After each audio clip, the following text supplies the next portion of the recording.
So a year ago, I made this video. I just really wanted to talk about this topic that I've been thinking about recently, and that's not having to wait for someone to come and teach you something that you really want to learn right now. Now, if I'm gonna keep it 100% real with you guys, I didn't exactly know what I was doing in the first place. When I made that video, the whole mindset was kind of like, I want to learn a technical skill like photography, like videography, and I'm gonna learn it on my own instead of, going to school for 2 years, 3 years, 4 years to learn something that YouTube and free online courses already provide. So I did what any normal person would do, and I followed my own advice. And then it dawned on me that there's a small little problem, something that's not really contextualizing and putting everything into perspective.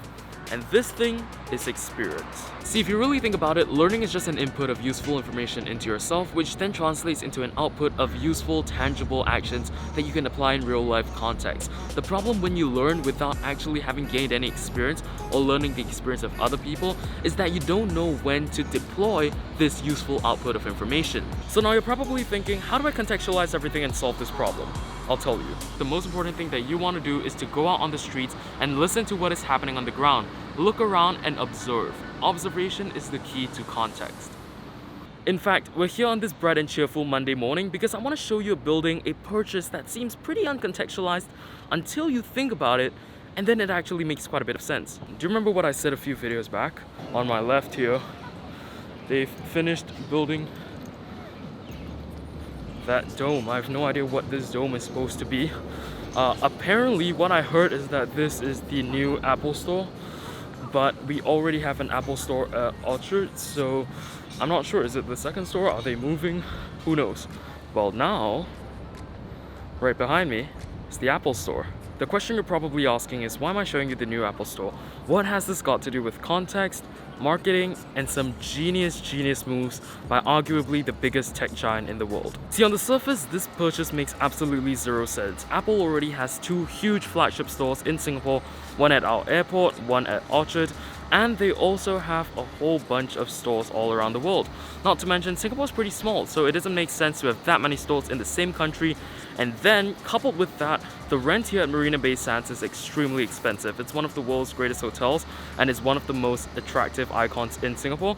So a lot of people are going to be coming here. Rent is no cheap thing. So why would they want to get a whole new store? And in fact, if you look at it, waste quite a bit of space, as for now, because it's just a dome and you can't really build anything up there. Why choose this strange kind of dome shape? Why choose to have a new store in Singapore?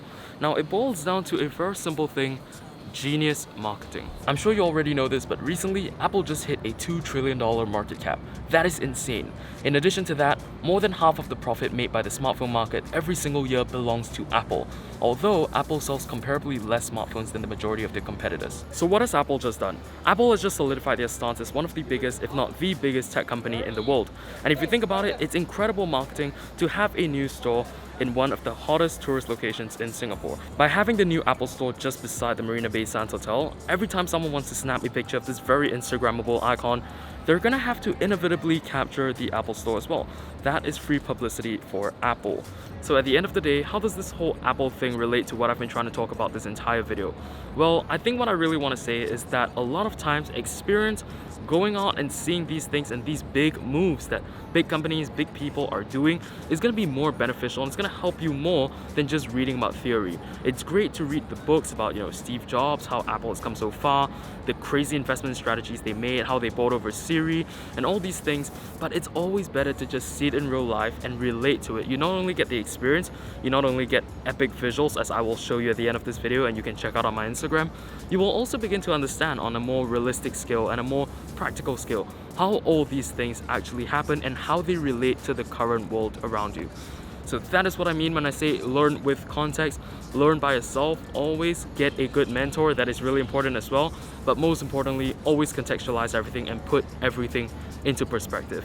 That is it for this video. If you like this video, don't forget to like, comment, and subscribe, and I'll catch all of you next time. Peace.